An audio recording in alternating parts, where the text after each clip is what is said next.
All right, good evening. Big Hand is on the 12th, so I will call to order the May 26th, 2024 meeting of the Whitefish Community Development Board. And, oh, what did I say, the 26th? Oh, sorry, the May 16th, 2024 Whitefish Community Development Board meeting. And we'll note that, for the record, Heberling and Middleton are not here. We do have a quorum, so we will continue with our business. And our first agenda item is agenda changes. Does anybody want to change the order of anything tonight? Staff, you want to change anything? Okay. Then we'll have approval of the minutes from the April 18th meeting. Can I get a motion, please? Make a motion to approve the minutes of the April. Your mics are on, please.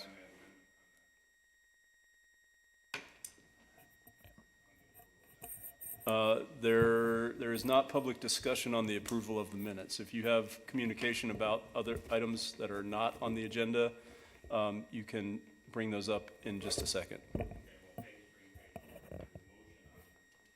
Okay, I'm not gonna entertain discussion about this matter right now.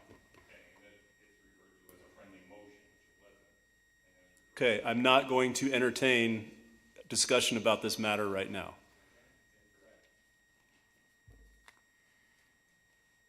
So we had a motion to approve the minutes.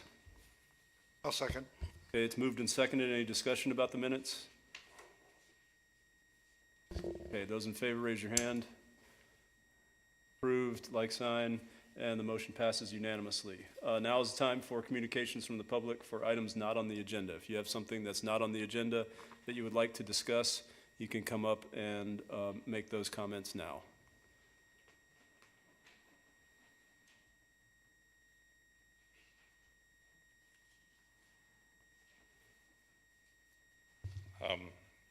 Hello, working? When it comes to a motion. State your name, please, and Joe address Courtney, for the 535 record. Colorado Avenue. When it comes to a friendly amendment, it should be referred to as a friendly amendment, and should not be a friendly motion when it finally gets approved, or in the minutes, it shouldn't say that. So that's all I noticed. It's just incorrect the way it's written up. Motion's a motion, friendly amendment is a friendly amendment. And if both members that, the first and the second, had made the motion, do not agree to the friendly amendment, then it needs to be voted on. Otherwise, it just passes without a vote.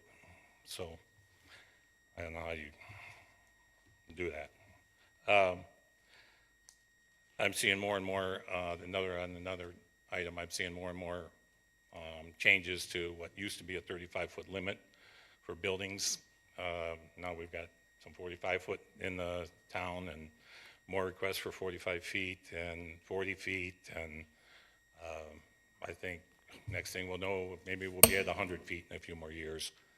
So I don't know why the city is more and more intent on doing past precedents of 35-foot height, but I wish it weren't happening. The other is, I see a lot of planes flying over town. I'm not sure, I know minimum is a 500-foot limit.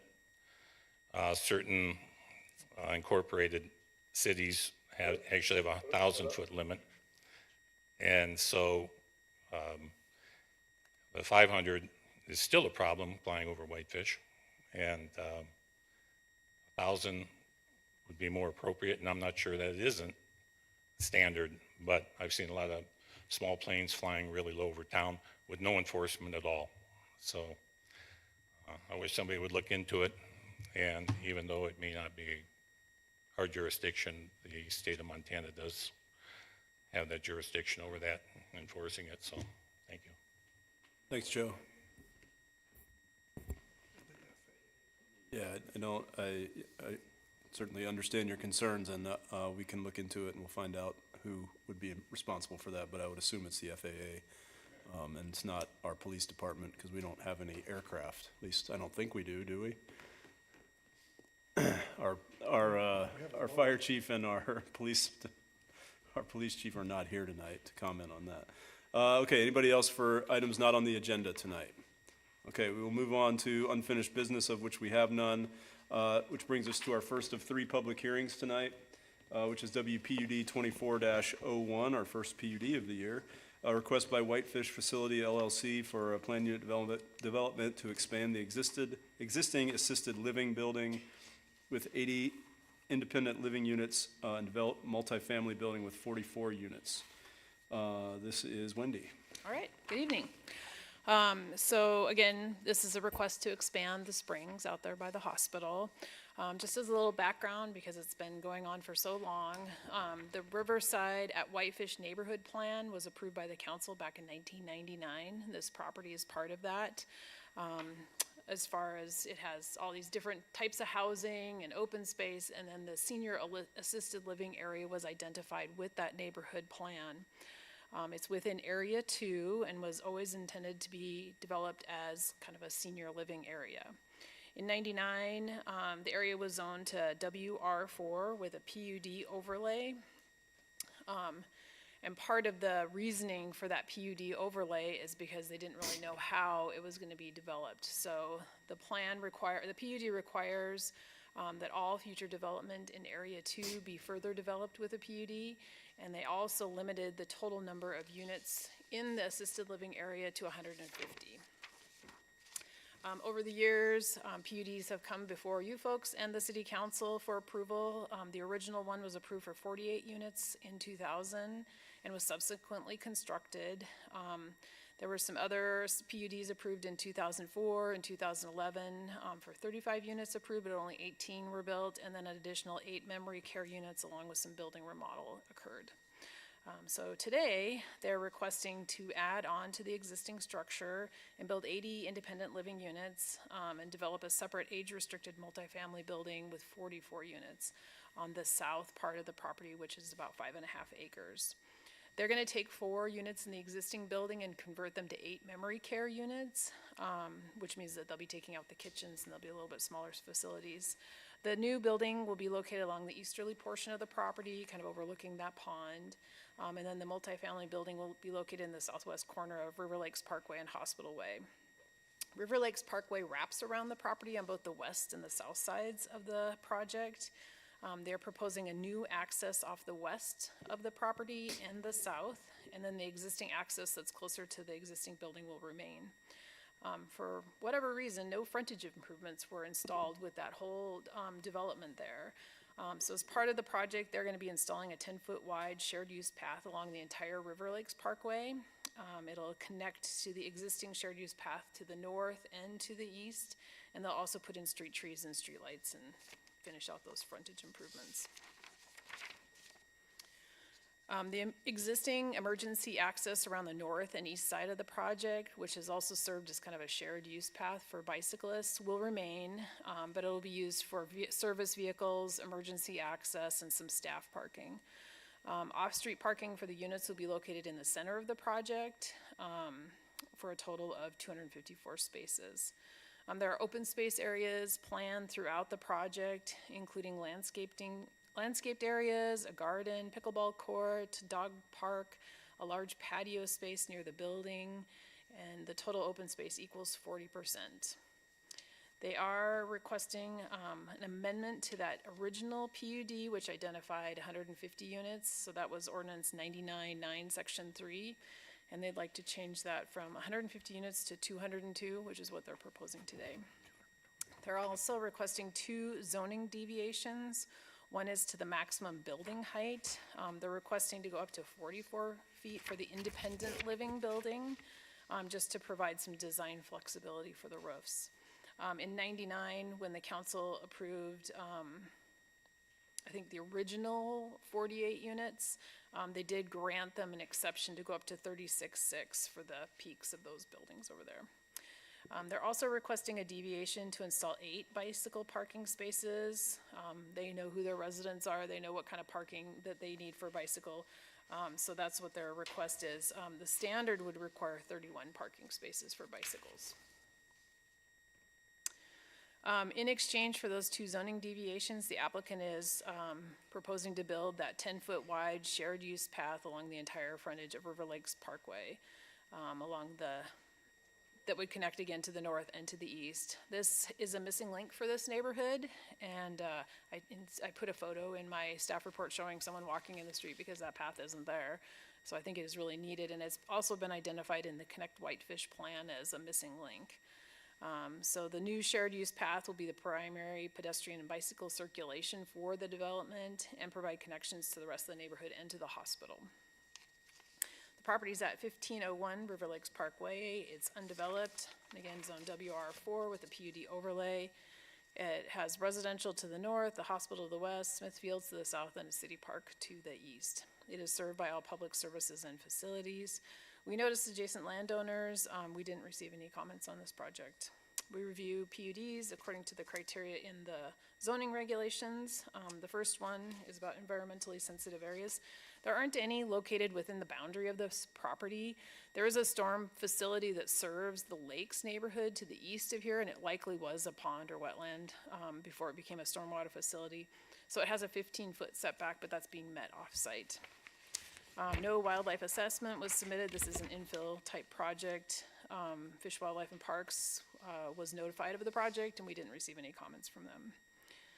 Again, the open space areas are calculated across the entire site, and they include, there's landscaped areas all around the buildings and active spaces for gardening, pickleball paths, and the dog park, and outdoor dining, patio space, and passive open spaces, including landscaped areas and native areas, which exceeds the minimum requirement of 30%. They're providing 40%. They're also located in a great location to take advantage of some of the neighborhood parks, the city's trail system, and then the Lakes neighborhood has a lot of nice sidewalks and paths as well. The assisted living facility has long been planned for this portion of the Riverside neighborhood plan. And so issues surrounding neighborhood compatibility were addressed at that time when that neighborhood plan came before the council. The independent living building is quite a bit larger than the assisted living building. And then the proposed 2-story multifamily active living building is a little bit smaller. It is set back from the property lines to reduce the scale and is broken up into the shapes of the building and the roof to reduce the overall mass, and it appears residential and fitting into the neighborhood. There's no streets that are going to be installed. They put all the streets in when they developed that original neighborhood plan. Again, the Connect Whitefish identifies a shared use path around this property, and not all other frontage improvements will be installed. They did do a TIS for the project. At the full build out, the project will produce 21 AM peak hour trips and 27 PM peak hour trips for a total of 350 weekday trips. It's expected that 70% of the trips will go to the north, probably through the JP Road light, and 20% will use Hospital Way to the south. The TIS doesn't recommend any roadway improvements. As far as high quality streetscapes, again, they're going to be updating their frontage improvements with path lights and street trees, and then a multifamily building is located at the southwest corner to help frame the street and that intersection. As far as non-motorized transportation, again, there's sidewalks and paths, and they're providing some bike parking. There's no public transit out there, and the snow bus doesn't go out there. But the shared use path will be an improvement for the bicycles and pedestrian situation in this neighborhood. They're not taking advantage of any density bonuses. And the 2 new buildings, they do complement each other but are different. And, you know, again, it's a 3-story building for the independent living, and then the multifamily building is 2 stories. We did review it according to the growth policy, and again, this is part of the River Lakes neighborhood plan, and it does comply with that. They are putting senior living in the senior living area. It complies with the multifamily development standards. They are providing quite a bit of parking. Our parking standards would require 113 spaces, and they're providing 254, so it's quite a bit more. We would encourage them to reduce their overall parking in order to reduce impervious surfaces, and the Public Works Department will work with these folks in that regard and see if we can get that parking down a little bit. The fire department has reviewed the 3-story building, and their ladder can reach the floor of the 3rd story. And it will be built, of course, to all current fire standards and building code standards.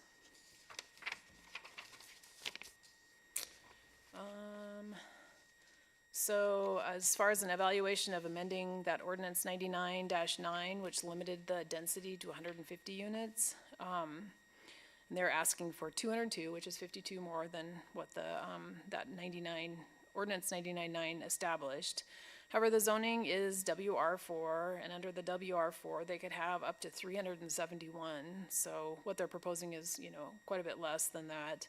And then, again, the TIS did not find that it's going to cause traffic issues in the neighborhood, and all the development standards can be met, so we support the increase. And there is a need for senior living in our town. We don't have a lot of options for that. So we also believe that the applicant has demonstrated clear community benefit to deviate from the adopted standards for the building height and the bicycle parking. And we are recommending approval of this project, subject to 14 conditions of approval. Just hit a few highlights of some of those conditions of approval. We're asking them to install, of course, the 10-foot wide shared use path, update signage to encourage the bicycle and pedestrian traffic to use that path instead of looping around the back of the building, and coordinate with Public Works and Parks to meet those signage requirements. We've asked that they connect the sidewalk and shared use path with ADA ramps to the hospital. There isn't a connection right now on that other side of Hospital Way and the River Lakes Parkway. The Public Works Department asked that they provide a transit pickup drop-off zone. And then prior to submitting a building permit, final acceptance of all improvements need to be completed. We'd like to see a landscaping plan to show information on the open space areas. And then this is 2 separate lots, and you can't build a building across the lot line, so they'll have to do some sort of a lot line adjustment before they can get a building permit. Can I answer any questions for you? All right, questions for Wendy? Mr. Chairman, I just would like to point out that my mother, Dorothy Kendall, is a resident out there. I don't believe that it poses a conflict of interest sufficient to require my recusal, but if other members of the board feel that it does, I would certainly step down. Anybody want to make Scott step down tonight? We would still have a quorum, unless you're benefiting financially from your vote on this. It would not be a perceived conflict of interest in this case. So, we'll keep you, Scott. Thank you. Okay. Any other questions? Questions for Wendy? I have a few questions, Wendy. So this is a PUD, which means they have to provide significant public benefit. And one of the things you're listing as significant public benefit is that they're gonna build a 10-foot wide shared bike path. Mm-hmm. Wouldn't they have to update the streetscape there anyway? I don't think we probably could require that path to be built. But they'd I have think to at we- least put a sidewalk in, right? I'm not really sure how that would have worked. As part of I know a- for as part of a new subdivisions, development? for subdivisions, we definitely require frontage improvements. For a Okay. PUD, possibly. All right. So we're requiring something above and beyond what they would typically be required. Okay, or that's what they're proposing. Yeah. Okay. What would that path connect to the south? Is there a, because, I mean, I know it's better than it was, but I know the ball fields aren't directly across the street yet, are they? To the south they are, yeah. They are, so they Yeah, could, there's no, they'd be there's no dumped out. sidewalk on the south side, and there's no, crosswalk to the south. We wanna Okay. see the crosswalk go to the west, which would connect into the hospital loop, and also into the hospital facility itself. There's trails that wrap around the hospital. Okay, so if I'm heading out there for Little League, I can ride all the way to the edge of this property, and then I take my chances on the road Well, to no, get to you'll the go rest of the along the fields. south, you will go along, I thought you meant the south side of River Lakes Parkway. On the south side of this project, it'll continue, and then it goes along the south side of the pond, and then you cross at the little road that goes Okay. into where the ball fields are at. And Okay. in fact, the North Valley Music School is gonna improve the crossing. Okay, all right. So there will be, There'll it be a will way to get- actually close the loop between Smithfields and, Yeah. well, until we can build the rest of the trail along the river. Right, yeah. But, okay, all right, great. Uh, Is there, another question I had is that I know that the snow bus doesn't go there, but my assumption would be that that public transportation would want to access this site quite regularly, especially to pick up people that are in the assisted living facility or even the adult living facility, especially with the hopefully coming expansion of public transportation. Is there a way to set aside a place within this project, might be for the developer, a future place where we could have a bus pull in and pick people up and take them to where they're going? Right, so that's condition number 7. Provide a transit pickup drop-off zone as part of the engineering plan review. Okay, thank you. How many current bike parking spots are there at the lakes? At the assisted living center? Yeah, I don't know. okay. Again, I guess that would be for the applicant. And then, is there, don't think I read anywhere of a price guarantee in the WR4 area. Will this all become part of the Greater Lakes, whatever company owns that, and they'll set those prices accordingly? Or for the WR4 part where we're building age-restricted housing, not for the assisted living area, but for the independent living, the building that's gonna have the 44 units that are part of the WR4 part. I guess I don't understand your question, I'm sorry. Is there any sort of guarantee that this will be affordable? No, it's not a part of the affordable housing program. Okay, well, that's my question is. Yeah, they're not asking for any sort of density bonuses requiring any sort of affordable housing. Okay. They're not required to. Okay, well, I have my opinions about significant public benefit, so that's why I asked the question. Okay, any other questions for Wendy?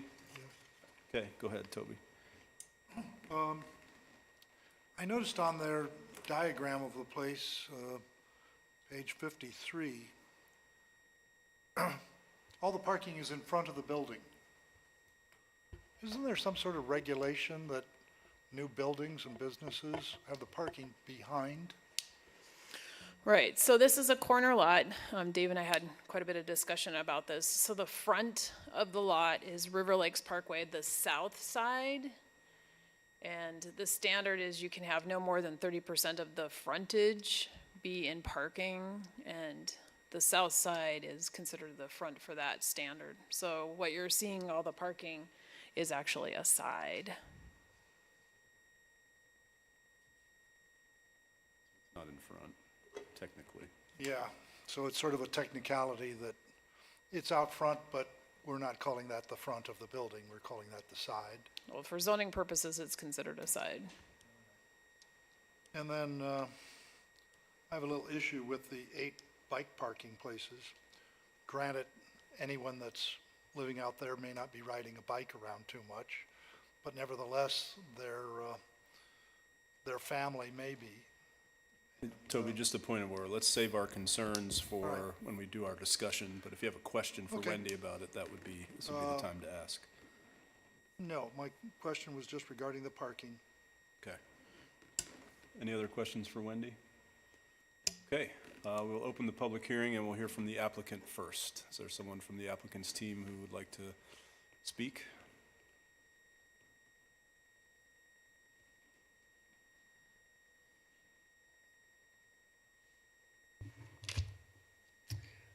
Good afternoon, good evening, actually. My name is Ray Yancey. I'm with LRS Architects, principal architect for this project. And want to thank you for the time tonight and all the work that the planning department has done on putting together the staff report. We have reviewed the staff report and the 14 conditions, and accept the conditions of approval from the planning staff on the project, and we're certainly here to answer any questions you have about the development I also have Chris Shelby here with the Springs Living, and he'll say a few words. Good evening. My name is Chris Shelby. I'm the Director of Design for the Springs Living. Springs of Whitefish joined our family in 2007. We acquired the property, and we have been eyeing this expansion since then. We're very excited with the continued development that area has seen with the music school and the success of the playing fields and the connection to the hospital. We feel that the area provides a very vibrant neighborhood, and with the additional development that's taken place, it was essentially alone out there when it was initially constructed.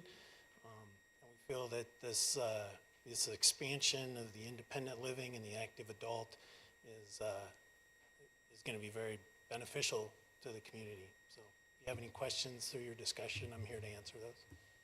Okay, questions for Chris? Toby, do you want to ask the question about the bike parking now? Why are you going for less bike parking? Well, in our experience, we have 19 communities currently, and we just don't see a lot of bike parking, as you mentioned, from our residents. We do see some visitors and staff that ride their bikes to work at times, and 8 is kind of the number that we're at. We've been through this at other jurisdictions, and we are willing to discuss that. It's just 30, which I believe is the required amount, is the substantial amount that will not get used. Yeah, we have Okay. 4 currently. So Four. you have 4 now, Yeah, and how many residents or, I have never seen a bike parked at our current bike parking spots. well, People probably bring them inside. The employees probably do. my next question is, you're suggesting 254 parking spaces. Any reason, since that's over double the number that are required? Sure, in our experience, especially, we have 3 shifts a day at our community, and most, a lot of residents also have vehicles. Granted, they may not move too often, but they have them. And with snow storage, when we do plow the lot, we feel that number will be, beneficial with not having a parking shortage at the community. So you'd be storing the snow on parking spaces, Yes. okay? Have you considered reducing it because of the, you're covering all this land, and then where's the water and the snow gonna go? Sure, Some sort of non-impervious surface to at least all or part of this parking area? we have our civil engineer here too this evening. He could probably answer that better than I could. Okay, I think that's all I need for now. Doug, do you want to come up and address that? I think on the parking, part of it is too, is, as Chris mentioned, when the staff changes happen, of course you have new staff coming in, they need to go in, kind of do the handoff, so there's time that they, they're not leaving right when somebody else is showing up, so that creates a need for that overlap that happens there. And then I think that we are providing storm detention on site and metering that off at the pre-development rate. So we are accommodating the needs for that. And with the pond, that's what's it was originally built for, and is going to receive that water. But it's not. We're not overloading that. We're going to be putting it in at the same rate that it's happening today. So that's the. And this is, I think, from an operational side. The Springs, as Chris mentioned, has a lot of experience on what their parking needs are, and it's a substantial cost, obviously, to put the infrastructure in for both the parking as well as the stormwater to meet those requirements. And so, they're making an investment because they want to make sure that it's a successful project. And so they're putting in the cost to make sure that that's going to occur. And so that's why they're asking for this level of parking on site. So. How many parking spaces are there now at the existing building? 50. And how many employees? At any given time, that presumably they're changing over from one group to another? Sure. We have 62 employees currently. I'd say at our maximum shift, we're probably in the 22 to 25 range.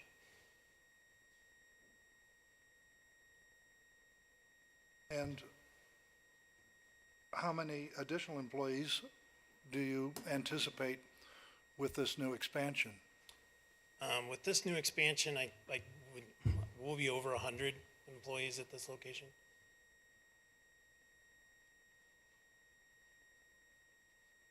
Okay. Mr. Chairman, one I question. think, Doug, do you have some further information to add about the? Doug Um, Petmeyer, TD&H Engineering. So Toby, to answer your question, so, we do look at impervious options, but unfortunately, in our climate, like pavers and those kind of things, they just usually do not function very well.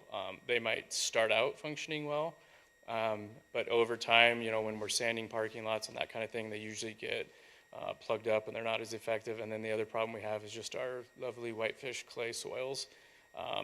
It's just not a good combo. And like Ray mentioned, I think Ray might be a civil engineer. He knew a lot. We are detaining everything on site. Everything has to go through the city's design and review process. We're required to treat all that runoff, and there is going to be, detention on site, treatment on site, and then we release at the pre-developed rate. And then it does go into that pond, which is actually, it's a stormwater facility, but it was constructed for the lakes. It's not designed for us to use. We can discharge to it though.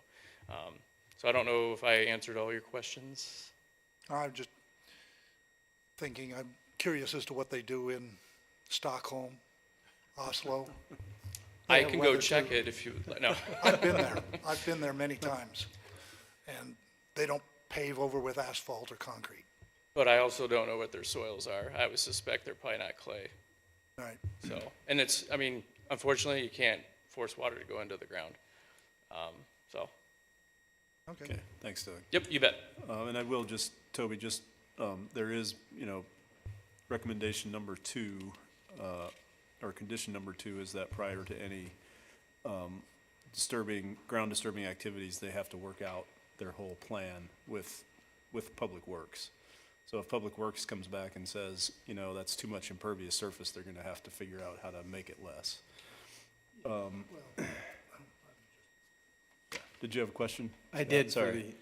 the applicants that were there a moment ago. They can come back up. So as a frequent visitor to that facility, one thing I have noticed is that it's sort of a really kind of vibrant, connected part of the community, more than one might suspect. There's a lot going on out there. And one is they have a lot of large family events that oftentimes the parking is clearly inadequate for that.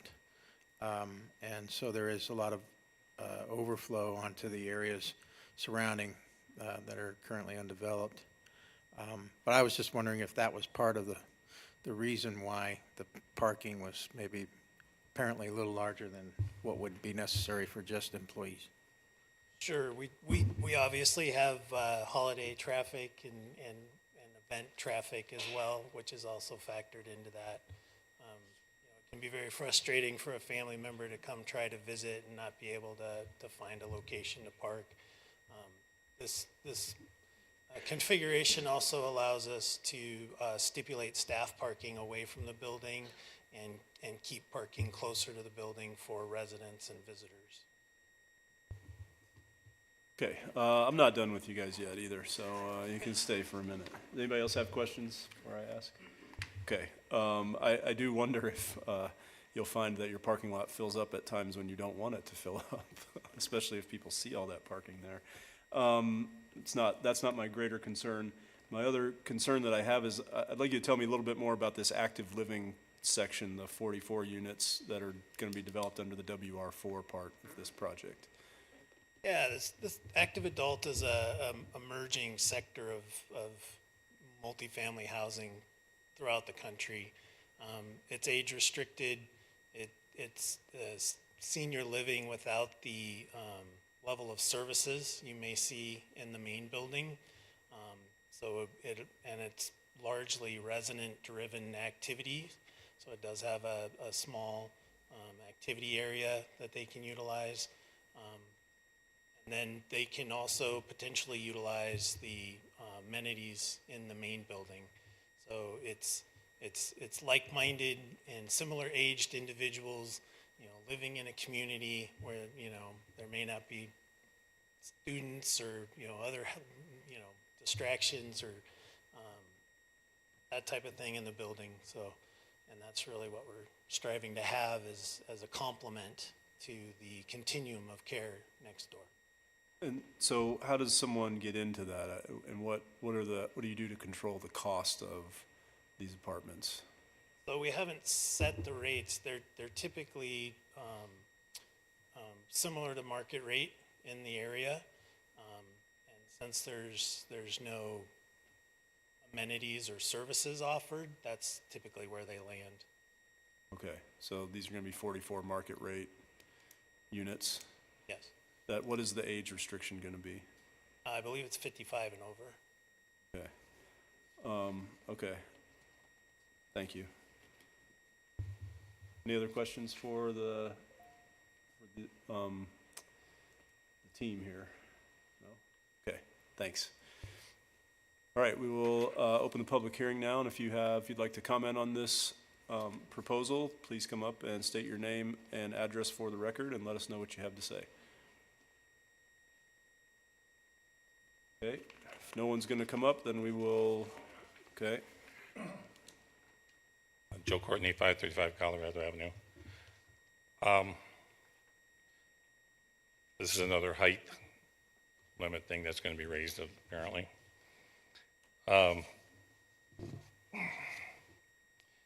The public notice, it said that it notified the neighboring properties within 150 feet, and I thought that got changed to 300 feet for the city. So I'm wondering why, even though there is no populated areas out there, I'm just wondering why 300 feet wasn't used instead of the 150 feet. The sidewalks, really good idea, 10 foot wide, great. I had this vision of like every so often a little sidebar coming off of it with a bench, so if somebody's out walking, they could take a little rest, every couple 100 yards or so. I thought that might be kind of nice. Thank you. Thanks, Joe. Anybody else wish to comment on this proposal? Okay, we will close the public hearing, and I will ask the, the board for a motion.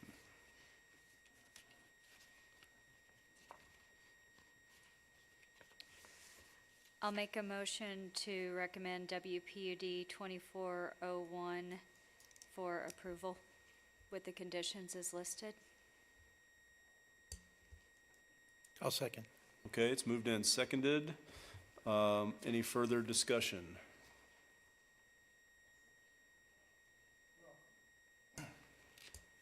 I'd like to make a couple of amendments. Okay, One being to not change the height variation. And two, to, okay, let's address them one at a time. Okay, so, Toby would like to take away the agreement about the height variation to 44 feet. Is there a second to that friendly amendment? 45 feet.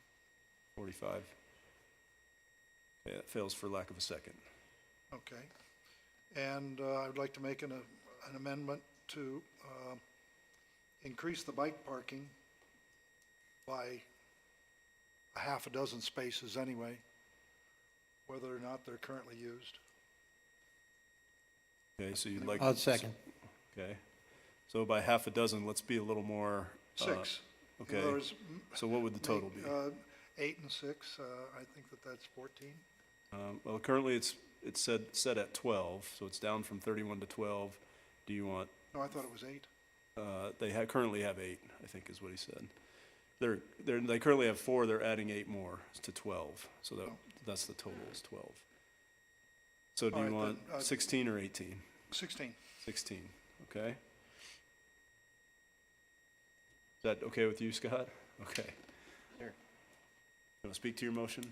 So it's moved and seconded, so we can discuss it now. Yeah, just the fact that, you know, whether they see the bike parking used now or not, you're not out there observing it all the time, unless one of you lives there and has a clear view of the bike parking area.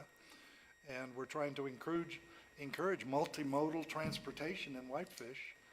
And since you're gonna bump this up to, I forget, you're adding 100 and some odd people, you know, that's, if it's somebody's mom or something, they got a son, a daughter, grandkids, and like that. And these people may be riding bicycles. And so I would just like to see a few more bike parking spaces. If it's not used in the wintertime, use it for snow storage. So that's my thoughts on that. Okay, I agree with you wholeheartedly. I would rather just see us stick with what they're supposed to require. I do think that it's more likely with the WR4 section with 44 age-restricted units, people 55. I don't know how many of people 55 you know around here, but this is a pretty darn active community, and I guarantee you more of those people are gonna be riding their bikes than not. Or at least no more than 12 spots is gonna allow. So, I mean, my only thought is, let's just go with the original, which is 30, I will amend my 31. amendment to be the required number of spaces. What was that, what's the original number? 31 is what, I believe it's 31, is that right? Yeah, that's correct. And that's just for the new section. I wasn't counting the old existing. Okay, that's just, so they would need 31 additional spaces? Right. Yeah. Okay, Okay, then revise my amendment to read that the bike parking be set at 31 spaces for the new development.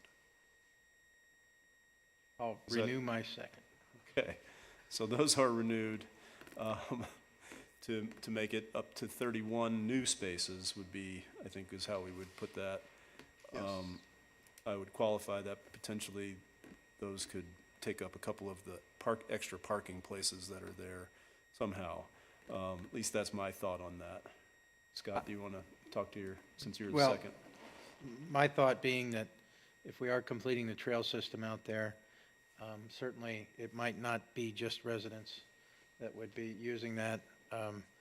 And 20 years from now, hopefully as it fills in, more and more people will be switching over. So I think in the long term, maybe not in the short term, but in the long term, that's not a bad idea.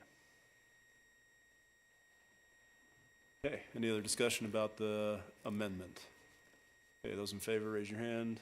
Those opposed, same. Okay, that amendment passes unanimously. Anything else we want to discuss about this? Cindy? I just have a comment since I made the motion. I think it's a wonderful place to have this with the fields and the music school and the hospital. But, you know, they're both sides of that. And I for one, think that the generous parking with a hard surface that's nicely done is important for this population.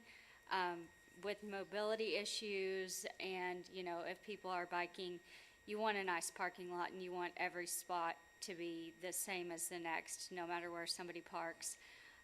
So for me, it's very well thought, and as long as the occasional 45-foot peaks really do add to the architectural value, I think that's also something to give. That's this is a community benefit. So thank you. Further comments? I just have one, and a PUD is required to have significant public benefit.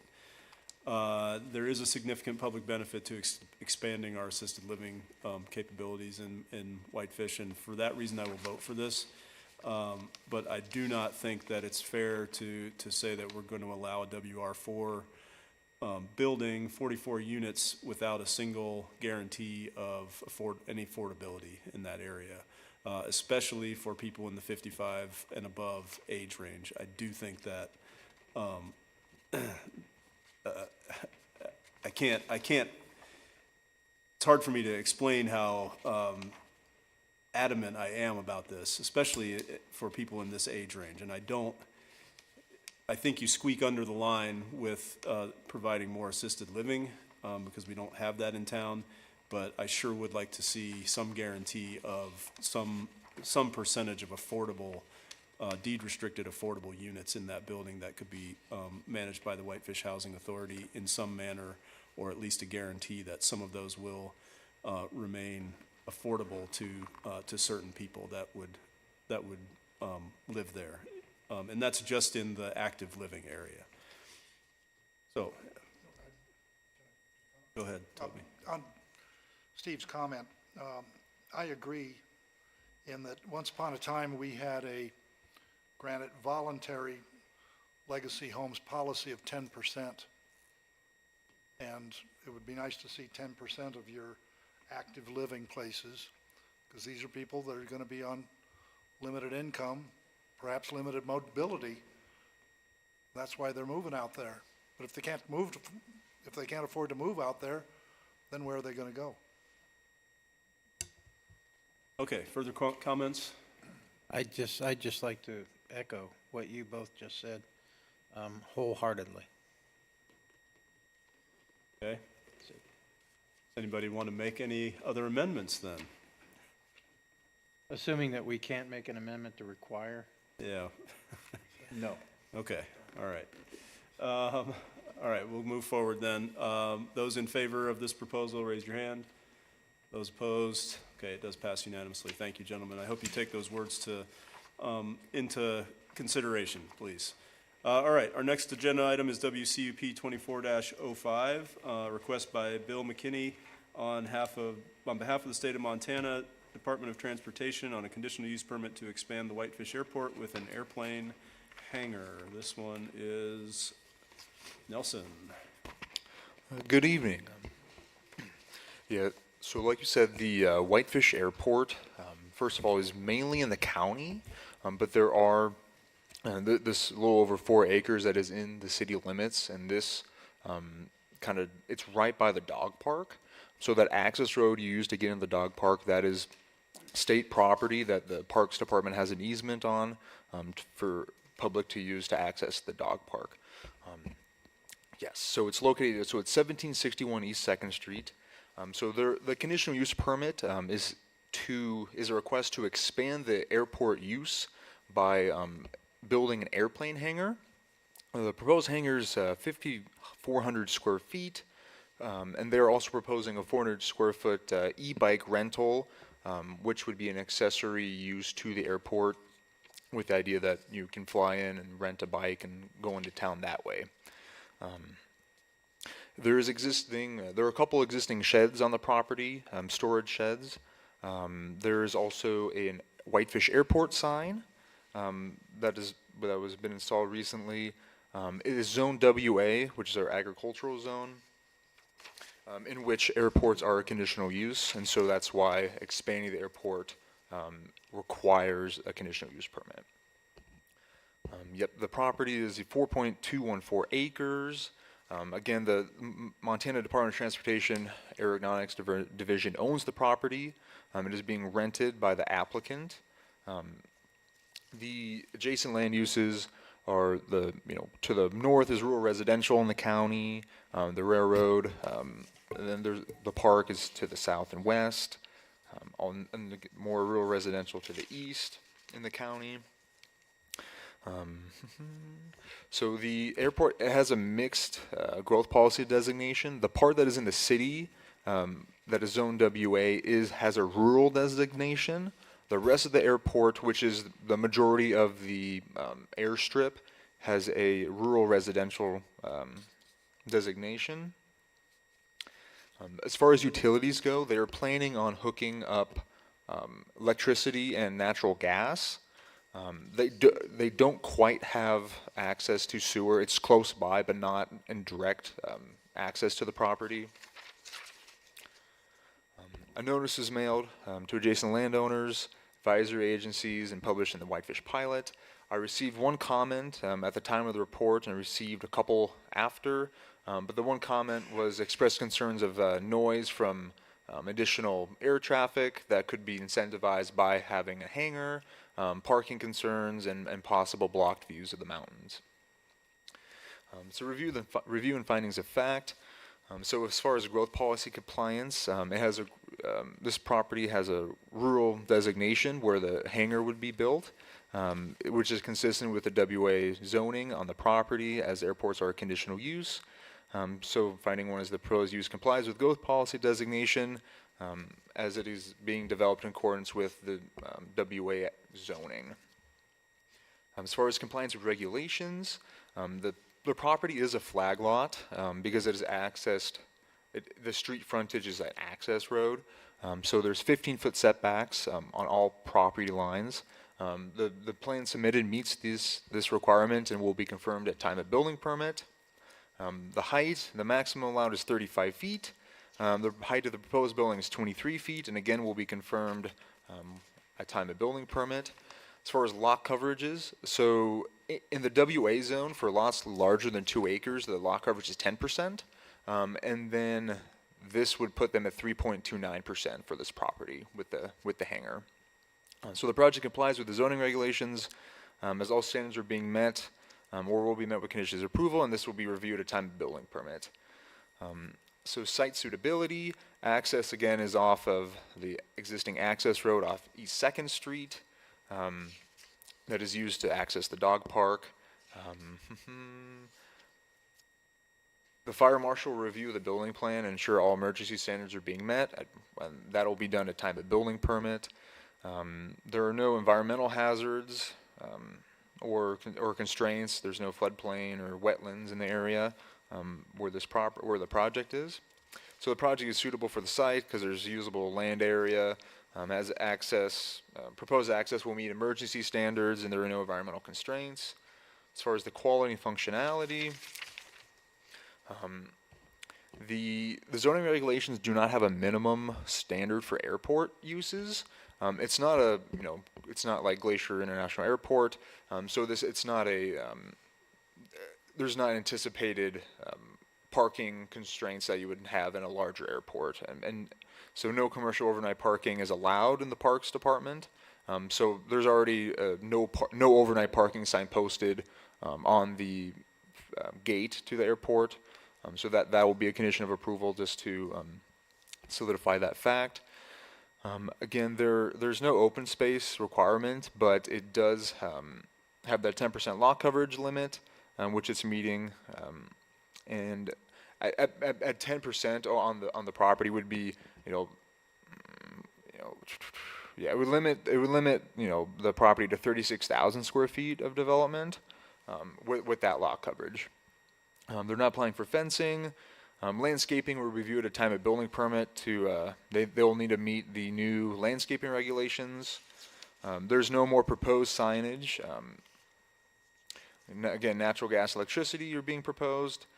So the applicant has effectively dealt with the site design issues because they are providing the requirement of parking spaces, which is technically none. Traffic circulation will remain unchanged, and the property complies with current landscaping requirements. We'll have to comply with current landscaping requirements. As far as availability of adequacy of public services and facilities, they're not asking to connect to water or sewer. Stormwater will be reviewed at a building permit. The proposed use does not expect to have a significant impact on fire services. Police and street access are not anticipated to be impacted.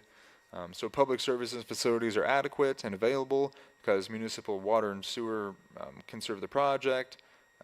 Response times for police and fire are not anticipated to be affected due to proposed development, and the property has adequate access off the public roads. As far as neighborhood community impact, no traffic impact study is required for the proposal, and it's anticipated that existing transportation system will handle the additional traffic, and then the airport generates little vehicle traffic. So there are no impacts are anticipated beyond what would be expected from a local small airport. Dust, smoke, fumes, gas, odor are all expected to, again, be not impacted by the construction of a hangar. The proposed hours of operation are 24 hours a day. So the proposed development is not anticipated to have a negative neighborhood impact, as noise, dust, smoke, odor, or other environmental nuisances are not expected. All outdoor lighting needs to meet city dark skies ordinance standards. Existing roads are anticipated to handle any additional traffic to the airport that the hangar might cause. So as far as neighborhood community compatibility, the building is proposed to be 23 feet tall and is 60 feet by 90 feet in size. The building must, has to get architectural review approval. It has to meet the standards, and any future changes require staff approval. The project will not change the density of the neighborhood. It's just a storage structure. So the project is compatible with the neighborhood and community because the proposed building will need to meet the architectural review standards. Any future exterior changes require staff approval. The existing neighborhood is a mixture of commercial and residential uses, including existing dog park, railroad, residential uses. And the project appears compatible with surrounding community character. So it is recommended that the Whitefish Community Development Board adopt the findings of fact within staff report WCUP 24-05, and that this conditional use permit be recommended for approval to the Whitefish City Council subject to the following conditions. Standard condition of it must be in compliance with the site plan submitted. They must maintain and demonstrate continued compliance with all adopted city codes and ordinances. All lighting on site must be dark sky compliant. No commercial or overnight parking is allowed in public parking lots. Any area impacted or disturbed within the boundaries of Parks and Recreation Department's easement area must be returned to its original condition. No work may take place on city property outside of the easement area.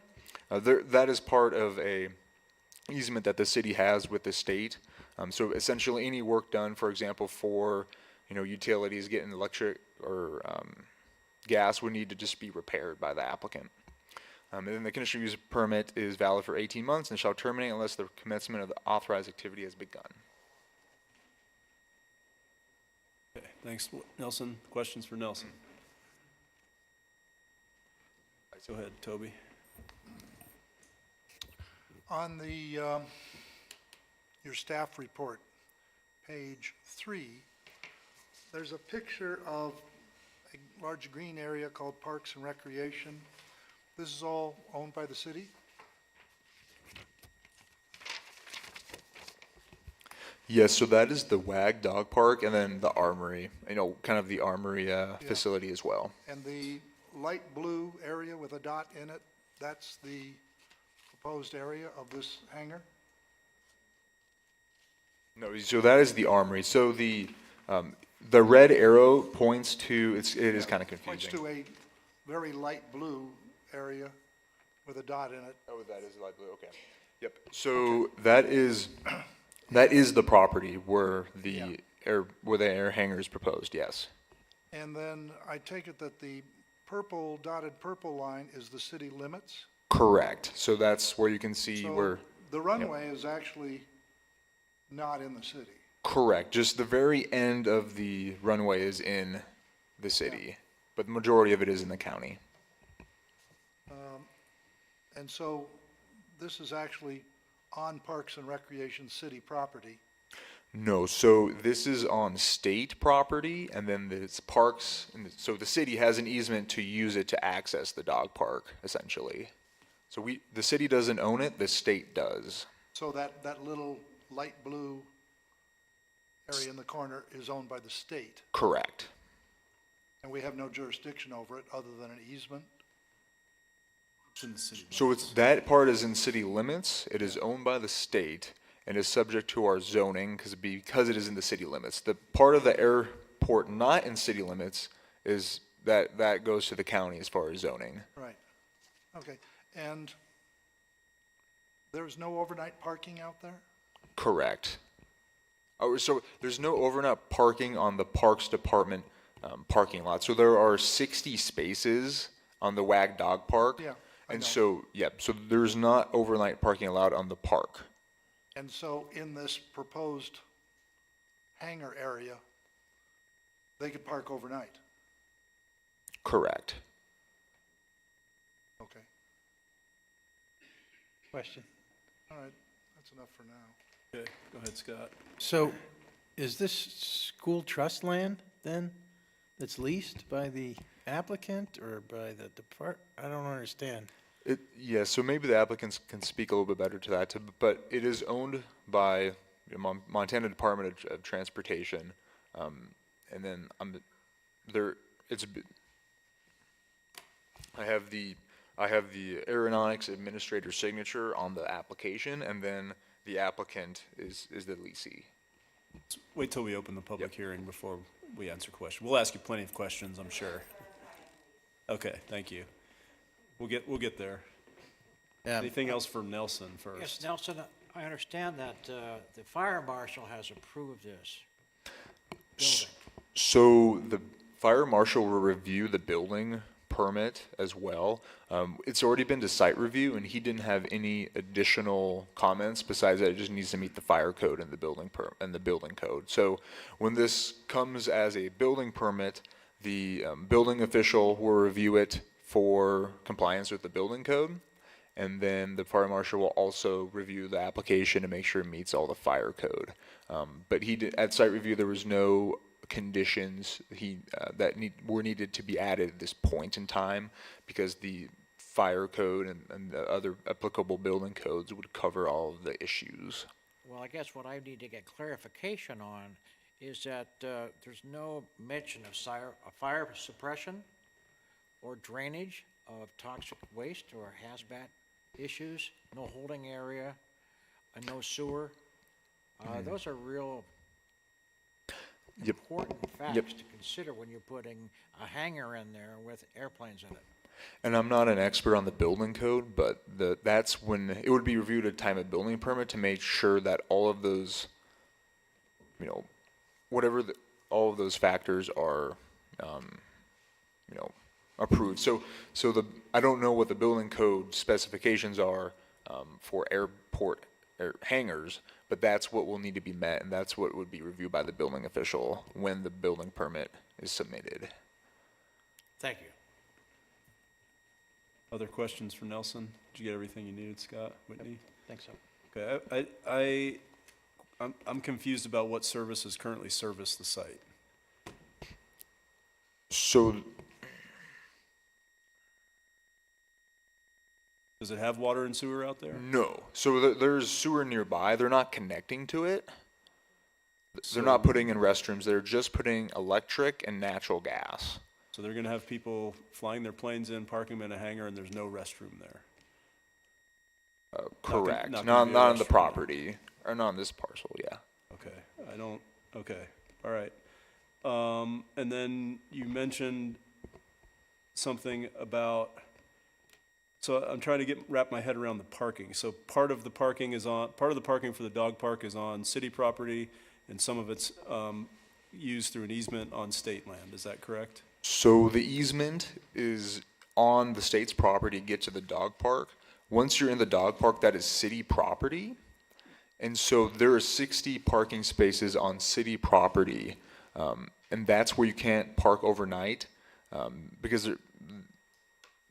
Are there other parking places that are not on city property in that area? the property does not have any striped parking spaces as of right now. But some of it is paved. Technically, the access road, so there's the access road up to the gate. So that is all the state property. And then there, a little to the south of that, where the parking lot is for the park, that's the city property. But there are no parking spaces delineated on the state property. But it is paved up until the gate. So somebody could park in that section overnight if they needed to? Correct. Okay. But there's no designated parking there? No striped. Okay. You mentioned something about an e-bike rental facility there. Is commercial allowed in the WA zone? No, it is not, but it is being proposed as an accessory use. They wouldn't be allowed to rent. You wouldn't be allowed to go to the airport just to rent the bikes. It's an accessory use as part of the airport. It's a little confusing, but yeah, so they couldn't build just an e-bike rental here. It's part of the airport use. They wouldn't it's be able to free. advertise So to if the you fly your public plane in there, there's Yep. not somebody there to rent bikes from. rent bikes to you. There's just a fleet of e-bikes there you can use, Correct. but no bathroom. Correct. Okay. But they do plan to hook up to gas. Yes. And what else did you say? Electric. And electric. Okay. And those are obviously not managed by the city. Those are utilities, other utilities. Okay. I don't think I have any other questions. Anybody, any other questions for Nelson? Toby, go ahead. Yeah, I glanced through. Where is your finding regarding the good and benefit to the community? So as a conditional use permit, that's a requirement of a CUP. planned unit development. This as a conditional use permit is not a requirement. Okay. Okay, we will open the public hearing and we'll hear from the applicant first. And then we can ask questions. Scott, your question should be able to be answered, correct? Okay.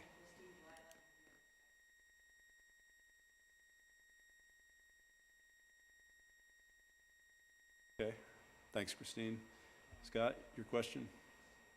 Hang on just a second. What's up, Jake? Okay, do you have batteries back there? I think our microphone is dead, so Jake is gonna come out from behind the curtain briefly and fix our microphone for us.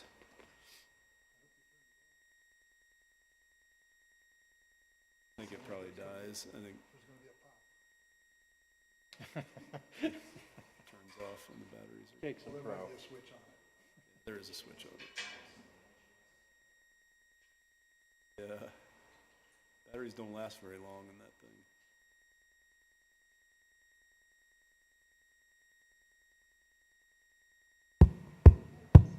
All right. New batteries. Thanks, Jake. You're welcome, Steve. Okay. All right, go ahead, Scott. You heard my question earlier to staff about the nature of it's state land and the lessor is making the application. Can you explain?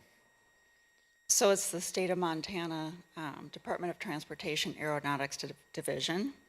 And so my applicant, William McKinney, will be building the building, but it will be owned by the state, and he's leasing it from the state. So the state is the applicant requesting this? Both are. All right. And so, but the state will own the property? Correct. And there's a lease between the state and? There is. And so what in general terms of the terms of that lease, in terms of revenue, does he pay rent? Does it earn money for the school trust? It's a standard lease. He's not paying rent, he's actually paying for the building. Well, or you will be paying a lease? Okay. So there is a paid lease then. I'm not privy necessarily to all the terms of the lease. Okay, maybe someone else can answer that question. The state isn't here. Billy's here, though. You want to come up, Billy? Yeah, I don't have a copy of the lease here. Okay. So, Billy, why don't you come up and, do you mind? Scott can ask you a couple questions. Go ahead, Scott. So, do you know what the terms of this lease are? Yeah, it's based on, Make sure you speak into the I microphone, believe please. 23 cents a square foot, and then there's a annual 3% annual increase. So, is it based on, do you earn any income from the use of the There facility? will be a couple spaces for rent. Pardon me, I couldn't hear. There will be a couple spaces for rent. Okay.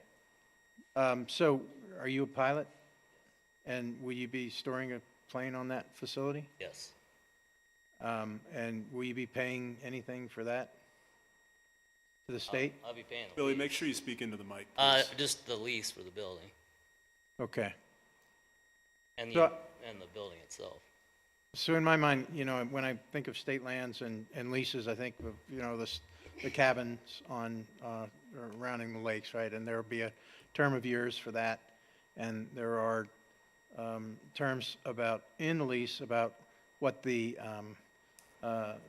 renter can do to improve the property. I'm just not quite understanding anything about that situation that you have with the state. This type of thing is really common at airports, say, like Ferndale or Glacier International, same thing, all those hangars are leased. None of the owners actually own the land. Owners of the hangars, they're all leased through Glacier International. Okay. I still don't understand, but Okay. All right. Any other questions particular to either Bill or Christine? Yes, could you clarify who is going to be paying for the building and then who will own it? I will be paying for the building and the state will own the land and the building. I've been given a 40-year lease. Thank you. Go ahead. Can anyone use this hangar? The 400 square feet, the 20 by 20, yes. How big is the hangar? How many square foot is the hangar? It's 5,400. So So we'll have a, someone else could fly in, land, and use the hangar? they can use the 20 by 20 part that's gonna have the bicycles and Oh, kind of a You lounge can't area to change. can you fit a plane in 20 by 20? No. Oh, so they can use it in that they can park their plane outside of the hangar, go into the hangar to rent the bike, and then go on their way, and then come back. So, all right, That's currently what they do now. There's a building, like a shed that's there that has the bicycles in it now, and that's Okay. what they do now. all right. Thank you. So in essence, there's not going to be any revenue generated other than the Only rental of by the the- bikes. 2 spaces available. I'm sorry? Only other than the 2 spaces available in the hangar, in addition to mine being in there. Are those 2 spaces a monthly rental or trip by trip? How is that established? It would be monthly. Okay, and then you mentioned in the application that this may cut down on crime in the area. Can you let us know any type of crime that's happened in the area and what sort of security measures you're taking or how this hangar will potentially help that? I just wasn't aware of crime in that area. To be honest with you, I didn't present that. I didn't realize there was a crime issue. The planes will be more secure and the bicycles will be more secure. Right now, they're in a shed. Now it makes sense. There hasn't been an issue. Go ahead, Scott. It's not a high crime. So one of the objections that we have here is from Phyllis Quatman. Have you had a chance to review that I have not. objection? No. Could we hand him a copy of it? I'll do it. We don't think we have any extra copies, Scott. But, oh, yeah, we could give him that one.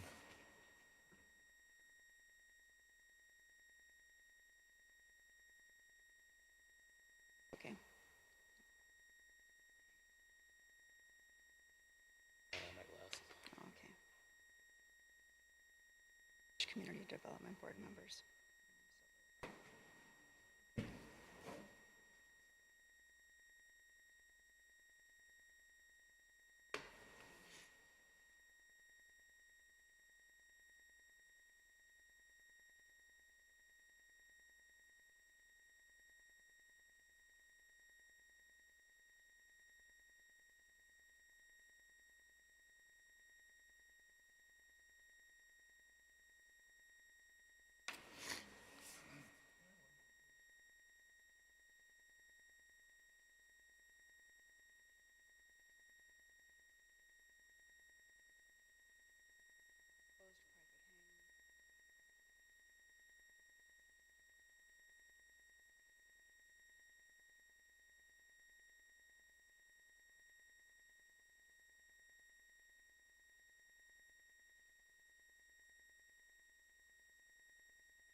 Okay, just to kind of keep things moving here, why don't you guys review that, and then I'll give you some time at the end He didn't have his glasses. okay, you can review it, that's fine. I'll give you some time at the end to come back up and address the concerns that we hear in the general public meeting. I think you know you kind of understand the concerns from the board, and then I want to hear public comment, and then I'll give you a chance to come back up and respond, okay? Okay. Okay, so if you are here to speak on this matter, please come up, form a line if you need to, and state your name and address for the record, please. Good evening. My name is Phyllis Quatman. I live at 150 Johns Way, which is off of Armory Road. Our house is situated across from Whitefish Landing, which is the property to which Mr. McKinney has referred in his application. Our neighbors have built homes. There are 3 hangars out there. The one on Armory Road is small, it is lovely, it is not an eyesore. The one behind it is small, it is fine. The one next to it is gigantic, about the size of what he's proposing, and with all respect to my neighbor, who I like, it's not great looking. The underlying issue, as you can see in my email, that I see as jurisdiction, and I think other people are picking up on this, that the public lands are governed by the state of Montana. This is owned by the state of Montana. And what to do with them is strictly guided by Title 77. I'm not a land use lawyer. I'm a defense attorney. But just reading this, there are some approved uses. Inholder cabins, I suppose, are an exception, but I haven't done a lot of research, but this is a building. We're talking about putting a building on public land. So this is our tax dollars that are paying for this land, for the airport and that land. I think that listening to Mr. McKinney, this is premature, this application. I think this board needs to look at that lease. I'm not sure what authority Mr. Conway has to enter into a lease agreement with a private citizen to build such a giant commercial building for his own use. And it is for his own use because there's 4 spaces in it. He's going to take 2, from what I can tell, given his math, and then he's going to lease out 2. So it's not like people can just fly in here and use the hangar. They can't do anything more than they can do right now. The money that he's going to pay them for this lease to build, I think that's a fact that we need to know.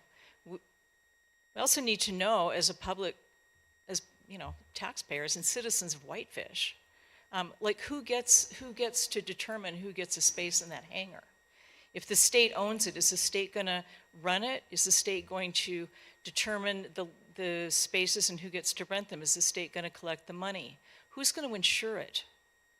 This is a massive liability, potentially for the city of Whitefish if you approve this. And when you're talking about airplanes, there's all kinds of things that can go wrong, as I think Mr. Scott brought up, or maybe Mr. Bolin. So that's something that I think this board needs to inquire about. Who's going to take care of it? If something goes terribly wrong, who's responsible? The state? Does the state know that? Is there some agreement between the city of Whitefish and the state of Montana to cover those events? The other concern, so there's a jurisdictional concern because it is state land. There's a public benefit concern, which is, I think, huge. It benefits 4 pilots, and nobody in Whitefish except for Mr. McKinney that I know, that I can tell. The liability and who's going to pay and how it's going to be maintained, all of those are concerns. The other big thing is precedent. If you approve this, and it takes up 0.4% of the lot, according to this application, that leaves a whole lot of room for more applicants. And pretty soon, and there will be more applicants, you can bet on it, because everybody wants to have their own private hangar at an airport. That was the point of the Whitefish Landing in the first place. Those people are all pilots, and they want it to be right there. So they paid a fortune to do that. But you can bet there are going to be more applicants, and you will set a precedent if you approve this application right now. And pretty soon, we are going to start looking like the Glacier Jet Center. There's nothing to stop it. And my last point is Glacier International is 15 minutes away from Whitefish. And Mr. McKinney has been using that, apparently, for his plane all these years. And any other pilot can park their plane there. What is the point of putting a giant building right in that area by the dog park where it does intervene with people's views? And it's frankly, it's an eyesore. I mean, they even say in their application there's kind of no way to make it look good. You know, you can put up all the trees you want, but it's not going to change things. So those are my concerns. I think this is premature, and I would ask the board to table this until you get more information, especially a look at that lease, and you check on the law in terms of jurisdiction. Thank you. Thanks, Phyllis.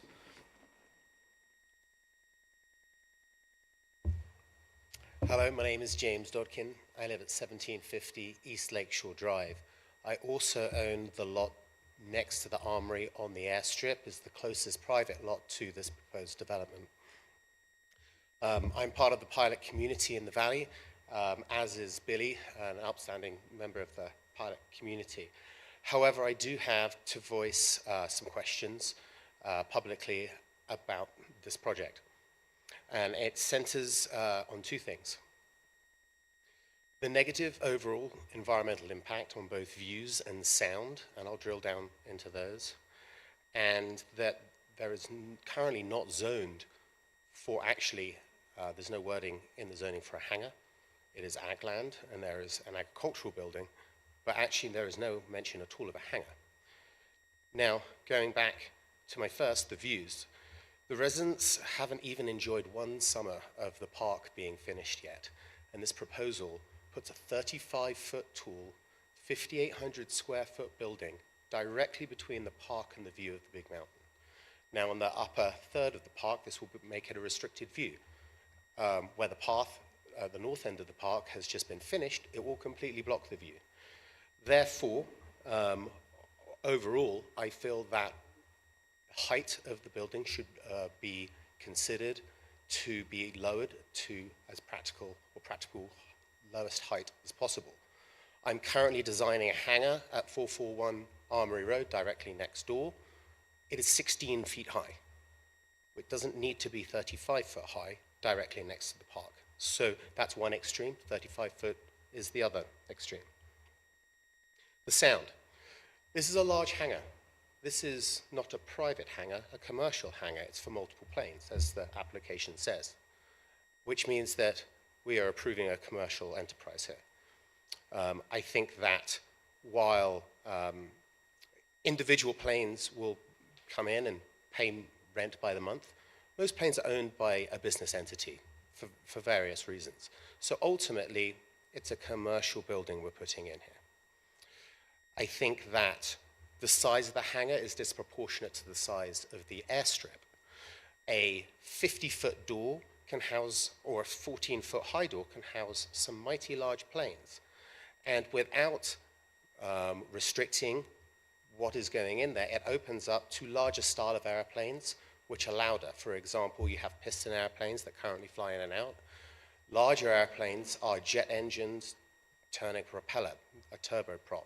They are significantly louder. And as well as jet or turbine helicopters as well versus any piston, significantly louder too. So I'd want people to consider the size of the door as well as the height of the building further down the line for both sound purposes and restricting of any views. I think that there are going to be plenty of local companies such as private instructors, skydiving, and scenic tours would love to be able to have access to this building. The scenic tour helicopter is a turbine helicopter. There will be instructors doing touch and goes, which is essentially where you land and take off immediately. That will increase the noise and the frequency of planes over the town of Whitefish as well. I don't see that as a problem. However, I see it as a problem being further down the line. So I would want to be considered by everyone here the height of the building, and what the question is what can we do to minimize the visual impact of this project for the benefit of the public good? And the second thing is how do we restrict larger aircraft, turbine and turboprop aircraft from being housed and basing out of there? Because from an audio perspective, that is a significant negative impact on the community.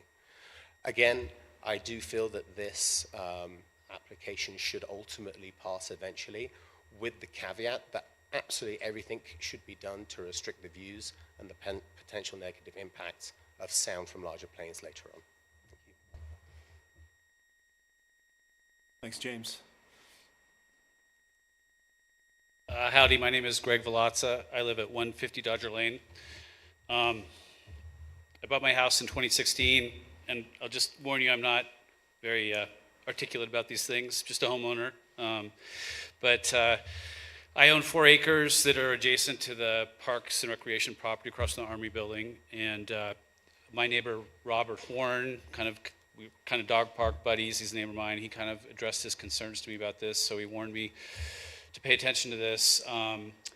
I look out at, my kitchen looks out at this proposed facility, so this is what I'll be looking at for the rest of my life. So I have very vested concerns personally. You know, I have to say this part of Whitefish is a very beautiful area. Our dog park has been in the top 10 awards nationwide in major publications.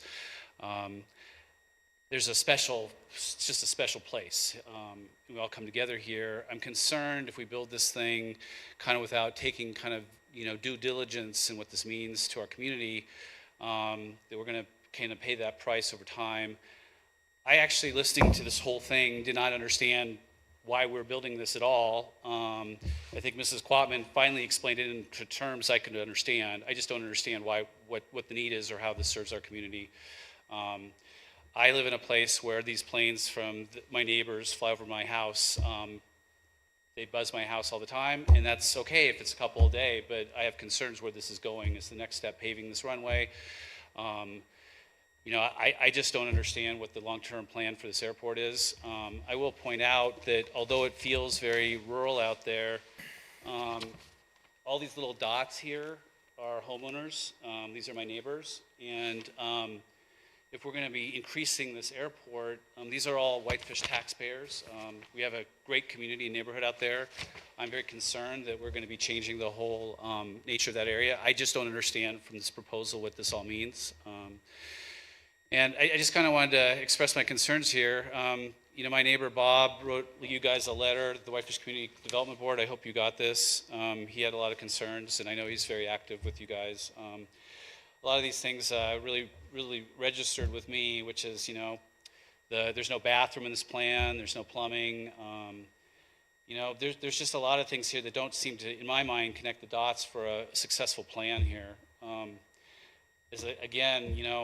So every morning we go out with our dog park compatriots.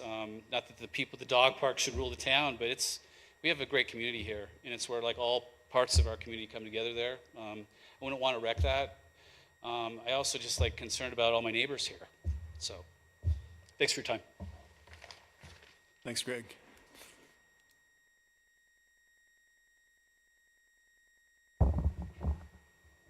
Good evening. My name's, am I coming through that? Yeah.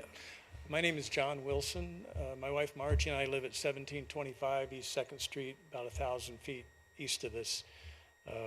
Because we're beyond 300 feet as the rules require, and I understand my staff did that, it's been very short notice for me. Most of these people, I just heard about it late last week. I'm very thankful to Phyllis and the others that got better organized than I did. I agree with everything they said. It certainly looks like a commercial enterprise to me. Phyllis, the most important thing that, I prepared comments, but they're a mess. The most important thing on our mind is not, the building itself, although I think it would be unsightly, but it's what it incentivizes. He used that word earlier, I think it's perfect. And the examples Phyllis gave about others that'll want another hangar and another business enterprise. I also fear that what's out in the county, which is the runway, we won't have any control over that. This conditional use permit, as limited as it is all the control we have. And after they have this permit, if they decide to pave the whole 4 acres, I don't think the city has a process to review and approve that. If they want to expand their lighting, although it might be dark skies, when we put streetlights in on 2nd Street, they're dark skies and they work nice, but in the winter, there's a glare, they reflect light.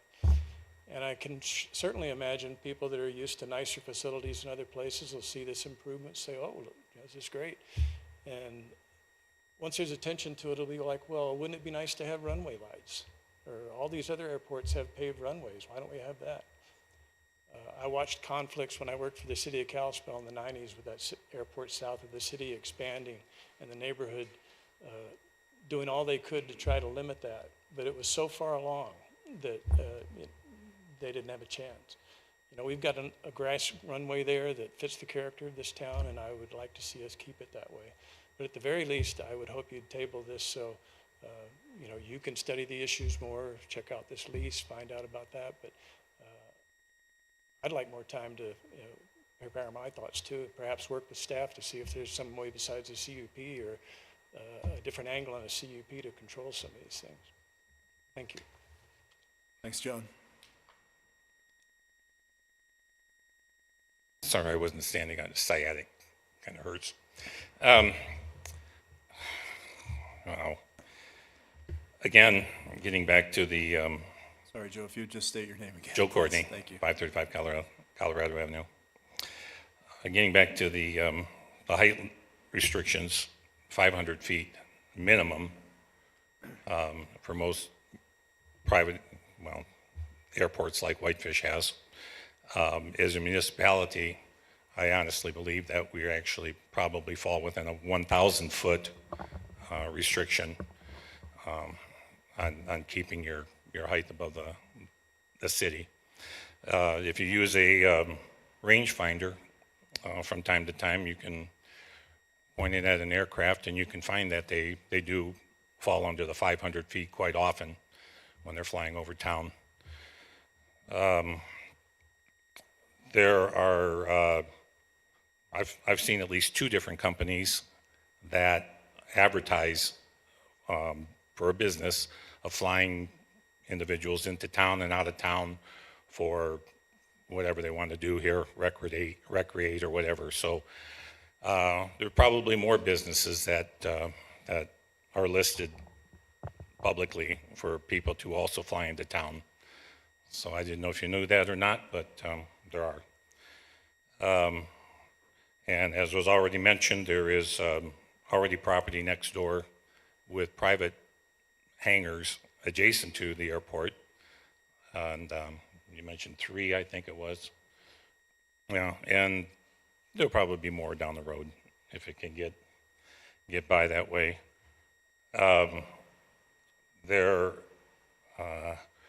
Finding number 6, the 24-hour being open, the airport being open, and one of the findings says no noise. I wholeheartedly disagree with no noise because I don't live next to the airport, but I certainly can hear them, especially after the last 2 or 3 years, the increase of planes flying in and out of the airport. Very noisy. And I'm over north of the railroad tracks, so I disagree with the finding of no noise in that report. Another question I have is the fueling of planes within the property there. No mention was made of that. Plane flies in, how's it going to get fueled? Is there regulations on fueling planes and facilities? Mechanical business, if a plane needs work and it's going to get worked on, is there a separate permit for that to require that, as well as the fueling of a plane out there?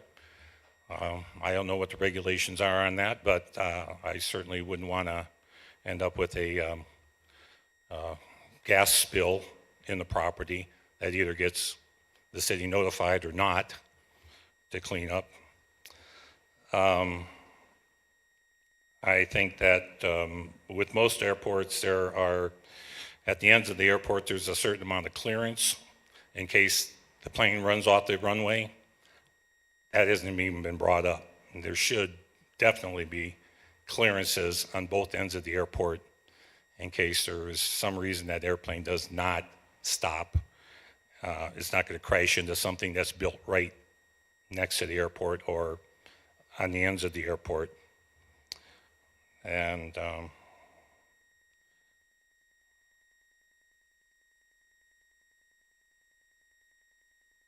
I guess that's it. I guess there's not a lot of regulation going on and oversight of what's going on out there already. Thank you. Thanks, Joe.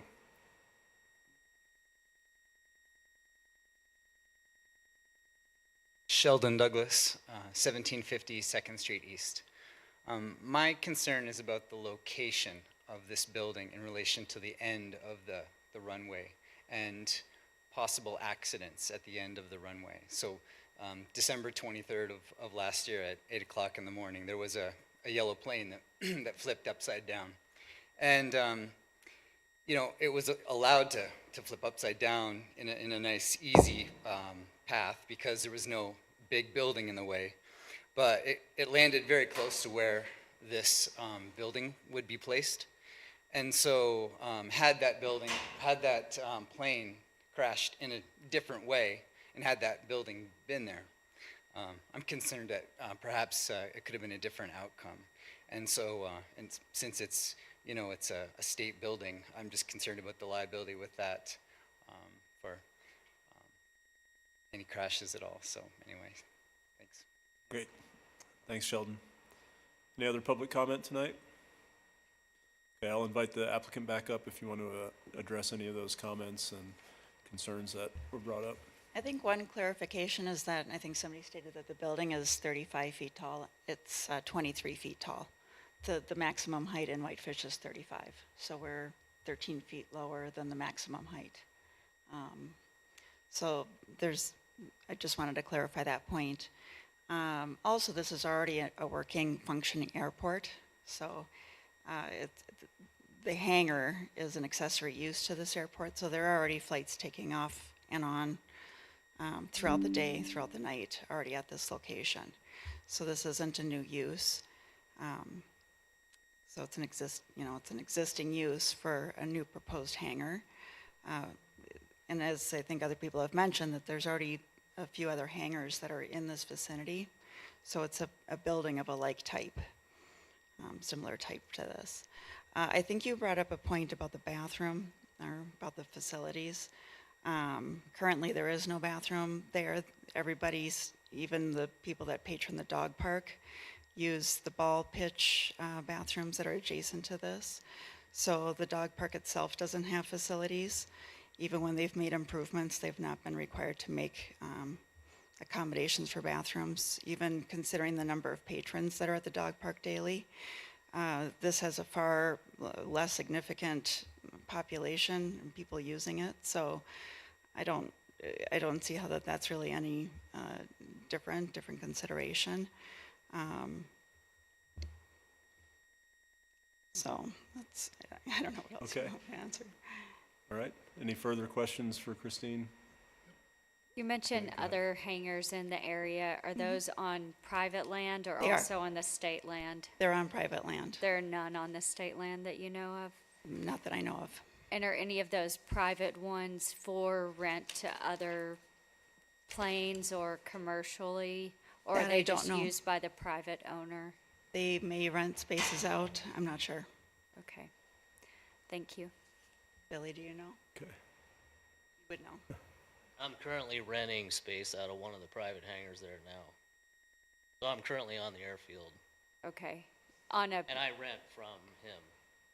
from a private individual who private owns the land? Okay. So I'm So, moving from his hangar to a new hangar, gotcha, all right, state land. thank you.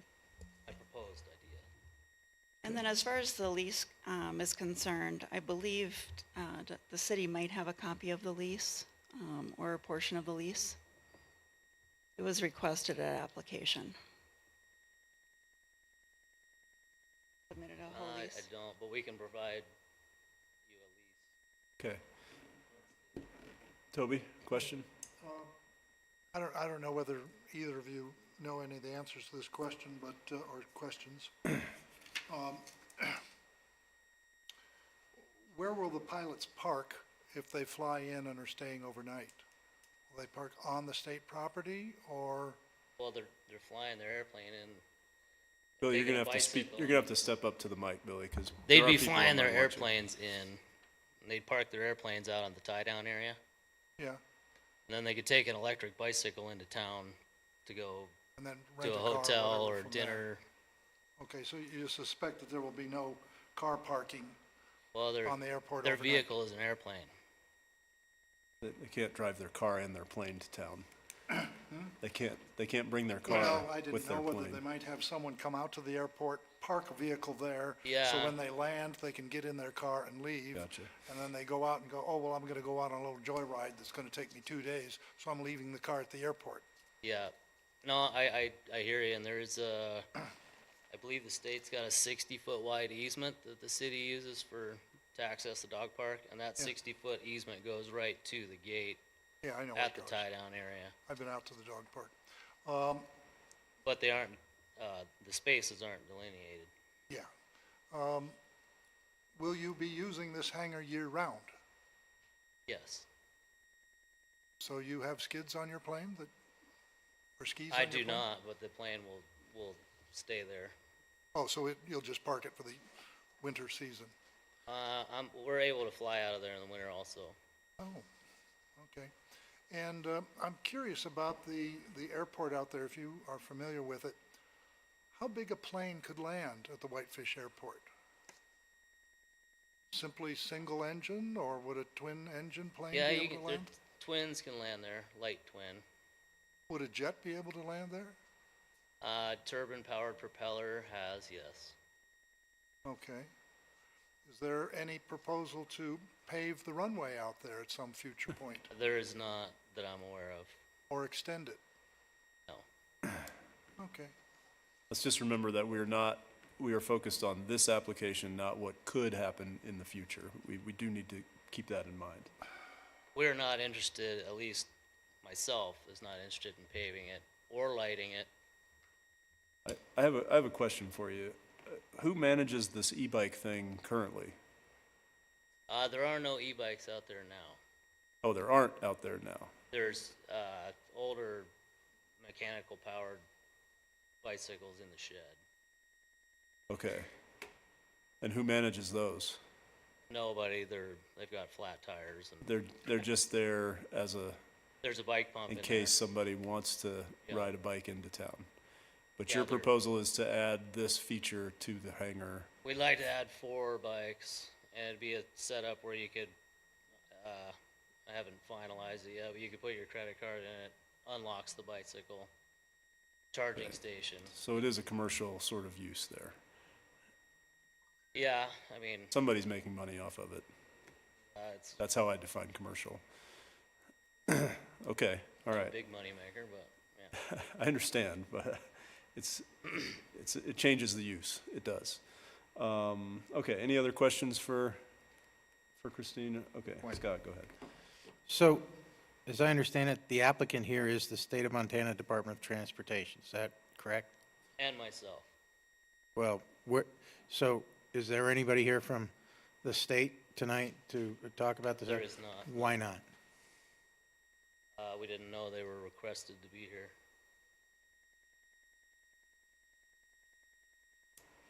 Okay. Okay. All right, we'll let you off the hook at this point. Thanks.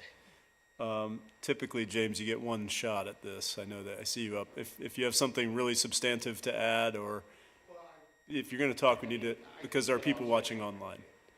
My question is where the where the proposed building goes, there are currently tie downs. These are essentially parking spots for planes. That's available to the public. My question is, what happens to those, and what they go away? So, are we getting rid of public parking, or is there going to be tie downs for public use still available in the airstrip, and where would they be? Okay, So- those are great questions. If you guys would like to address those, I would appreciate that. The building's not taking up any of the current tie-down spots. Okay. There are no tie-downs in this footprint. Okay. so those will still In be fact, the available? state is, we're adding more tie-down spaces. And this is the only hangar that they would allow at this point because they don't want to lose any of that public tie-down spaces. Okay, and is that part of the proposal somewhere in the staff report about adding additional tie-down spaces? No, the state just wants us to, they want to renew the ones that are there because they're not configured in a practical way. Okay, They're really random and hard to park to. okay, all Some right. of them are, So we don't they're even, just old. so do we not necessarily have the full plans here, or we just have an idea for we have a set of building plans? This is Yeah. for the hangar, yeah. Okay, so there's a full site plan, We're not privy to that's the state. the That's- state would like to improve That's the not part of tie-downs. the lease. Okay. okay. We're not building the tie-downs.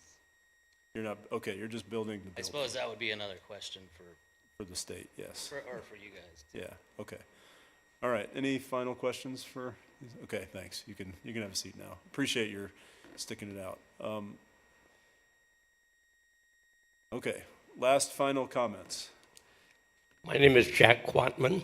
I live on John's Way, which is just off of Armory Road across from the development. There's a couple things here. The whole question about private use of public lands is something that you have to consider. There's nobody from the state here to explain what's going on. We haven't seen a lease. Who's in charge? Where's the money go? When you lease state lands, the Montana Land Board gets a say in this. There's nobody from the Land Board here. That money, by constitutional dictate, goes to the schools. And this program has already morphed from a private hangar with 4 available spaces to Mr. McKinney's private hangar with only 2 available spaces. Who gets those spaces? Is there a committee? Is there a lottery on spaces? No. Is it going to be BB, buddies of Bill, that get those spaces? And they're long-term. It may go month to month, but what they're asking for is the ability to go long-term. So you go month to month for the next 30 years. There are adequate places to park your plane. You can rent from one of the guys who has a hangar there already that are back off the airport on private property. Glacier International has hangars, but that property belongs to Glacier International. And they own those hangars, and they lease them out. This is going to be an interesting situation. There's too many unanswered questions, and it's incumbent upon the petitioner to bring forth witnesses to explain what he's doing. There was a comment that this should be tabled for more information. Somebody from the state should be here on behalf of the petitioner to explain exactly how this is going to be handled. It is noisy out there since the private hangars arrived, but it's going to get even noisier. I have a problem with no facilities, bathrooms in this hangar. There are public bathrooms. They're over by the skateboard park. Most people that go to the dog park go for 20 minutes, and they go to the bathroom before they leave the house. The skateboard guys use the public bathroom. That's a hike. You have to come all the way across the parking lot, down the path to the public bathrooms. Are we going to have guys out there peeing? Because it's right adjacent to the kids' bicycle bump park. I mean, what are you going to release when you approve this thing without any bathrooms? People fly in, they've been flying for hours, they have to go to the bathroom. What are they going, around the side of the building? We have grandchildren that live with us. They're 10 and 8. And there's going to be a real problem if somebody's out there taken a leak along the side of the building while they're out there in the bump park. And it's used by a lot of kids. There are so many unanswered questions in this that you can't approve it at this point. You have to table it and ask for additional information. The city can apply, they can supply it, the petitioner can supply it, but there's nobody here from the state. So think long and hard, because you are setting a precedent that may be more private, or I was going to say private hangars, public hangars on public land owned by private people or managed by private people. And you won't be able to stop it at that point. So it would be my suggestion that you table it, get more information, because this is an important question. Thank you. Thanks, Jack. It's always good to see you. It's been a while. Can you believe I'm still doing this all these years later? Okay, any other further public comment tonight? Okay, we'll close the public hearing then and throw it to the board for a motion. I'll make a motion to table until the following month, WCUP 2405. Before you move forward with that motion, table is maybe not the right word. Postpone to date certain would be probably a better motion on that, because table requires special Robert's Rules things that I can never remember, but it's harder to come back to it that way. So I will rephrase, and I'm looking up the date for next month.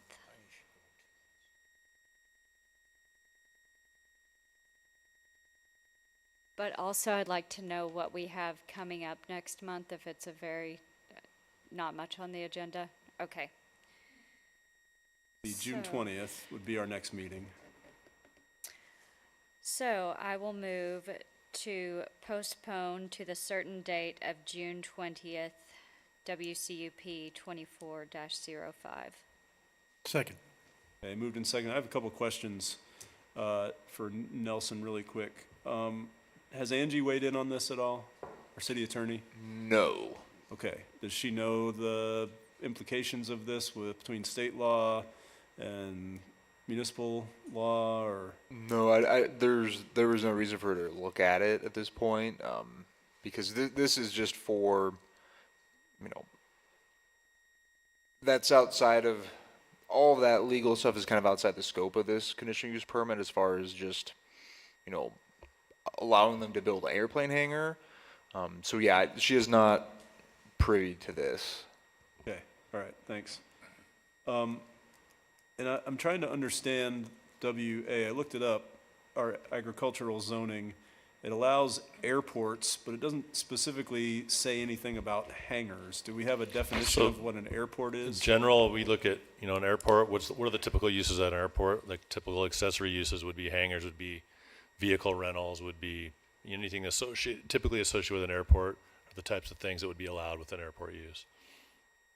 It doesn't have to outline every possible thing that would be associated with it to be considered an airport. That might be something we want to look at. I don't know. I get it that this is a very, you obviously could not build an airport on this piece of property. It's too small. Well, Right. part of it because part of it's outside the city limits. So, But that's why it's a conditional use, so we have the opportunity to review it. Let me finish, Dave. Let me finish. So my concern is that we're kind of fudging this WA, like this fits within the conditional use, because we're not actually building an airport, we're just building a hangar, which is an accessory use to an airport, but it's not an airport. It's an accessory use to an airport. And that's another part of my concern that I'd like to have Angie weigh in on as well, because she's our city attorney. And I get that, and it seems to me that our WA to build an airport would mean that we would want to build an airport in a rural area that might have accessory uses on it, like hangars. But you can't build an airport on how many acres this is. 4.2 And acres. I did You talk could to build a Angie about hangar. that, and she agreed with our interpretation. Okay, That well, would I'd require a like conditional use permit. I'd like to hear from her directly on that, for sure. Those are my two other questions. Are there any other questions or comments before we vote on postponing this till next month? I may still be on. I think that we need a certain list of things that we would like to see prior to the next meeting. Several have come up and been discussed. I also would like to know Angie's take on this now that the public comment has been received. And I think one of the biggest issues with this is the proximity to the neighbors was too far to be notified. So it's, not through anything sneaky, not through any fault. It was in the pilot, which is always a good idea to check, but without true public notice to the closest of neighbors, because there were no close neighbors. I think this deserves to have another month of neighbors figuring out what's happening, and then also, I hope that we can comprise a list quickly so that we can notify the applicant, have them. My first question would be, I don't think it's a negative thing that the state's not here. We oftentimes have a surrogate for an applicant or just part of an applicant. So I don't think it's a negative thing that the state is not here, but in light of these questions, I think it would be a good idea. You said you already thought that the lease had been produced and was part of the application, so supplying the lease would be a great idea, and then also requesting that the state or some proxy of the state be here to answer questions during the next meeting. And I would like to know more about the operations of this airport now. I know that we said this particular project does not involve any future thinking or any other operations, and I totally understand that, but because this is a little niche cutout and it's a private owner on public land within the city limits, it's just a little messy, so it's nice to know what's happening just a couple of feet away where we're in the county with an airport.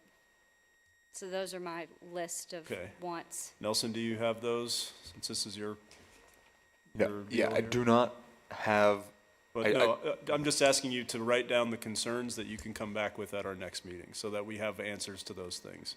And preferably as part of the next packet, so that it can be vetted by the public before the next meeting.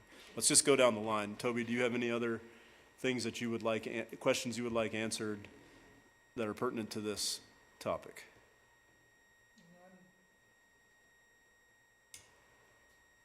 I'm just concerned about the, if and when it would be passed, the precedent that it sets for the airport area going forward. Okay. All right. In that Fair enough. There's one hangar. Is there gonna be two? Is there gonna be three?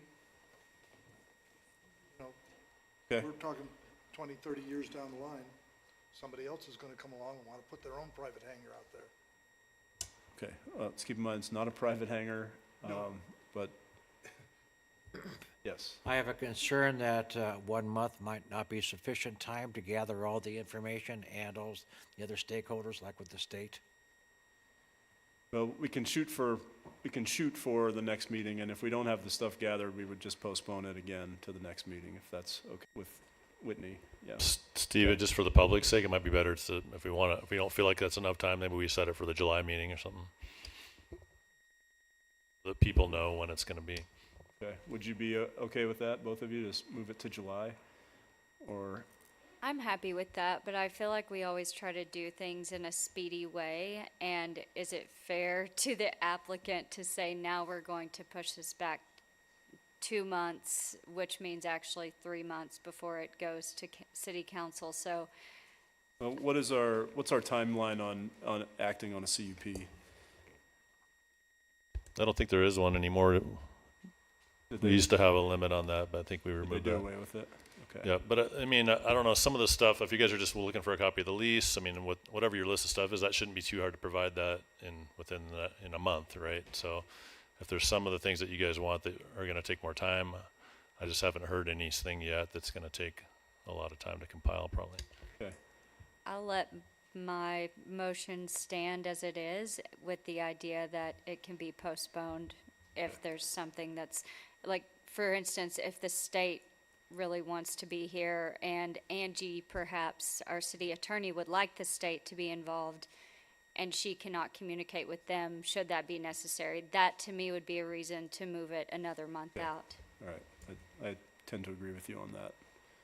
Scott, anything else things you want clarification on? No. There's two things I want clarification on from Angie. Number one is our WA district and how that this applies to an airport versus an accessory dwelling to an airport. And then I really want to understand better the relationship between how somebody can build a public building on public property and have that essentially have kind of the essential, the right to use it almost exclusively for however many years they set up with the state. Because I don't, that just doesn't sit right with me in my thinking about how our state lands should work or do work. And it's no offense to you, Billy. I don't know what agreement you have with the state. I don't think you've done anything nefarious here. I think you're like the rest of us trying to act in your own best interest, which is fair enough. I think that we need to understand as the public a little bit better how that whole relationship works and what agreements have been made in this particular case. And I'd like to see Angie weigh in on those and make sure that those things would stand up to legal scrutiny if in case this does pass and somebody decides that they're not happy and they're going to sue us over approving something like this. So I think we need to have a much more detailed legal opinion about those two things in particular. And other than that, I don't think it's a terrible idea to have a hangar out there. I really don't. I just want to make sure that if we're going to have a hangar out there on state land, that it's done the right way. Okay. Any other comments or questions about this? Okay. Those in favor of the motion to postpone until June 20th, raise your hand. Okay. And the motion carries unanimously. I think it's the 20th.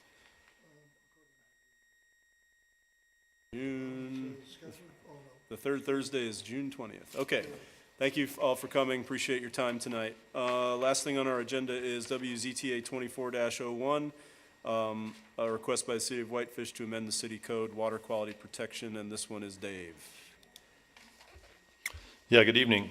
So a couple months ago, the City Council received a letter from a private citizen, Michael Jameson, requesting that the council weigh in on the idea of potentially modifying our water quality buffer setback requirements.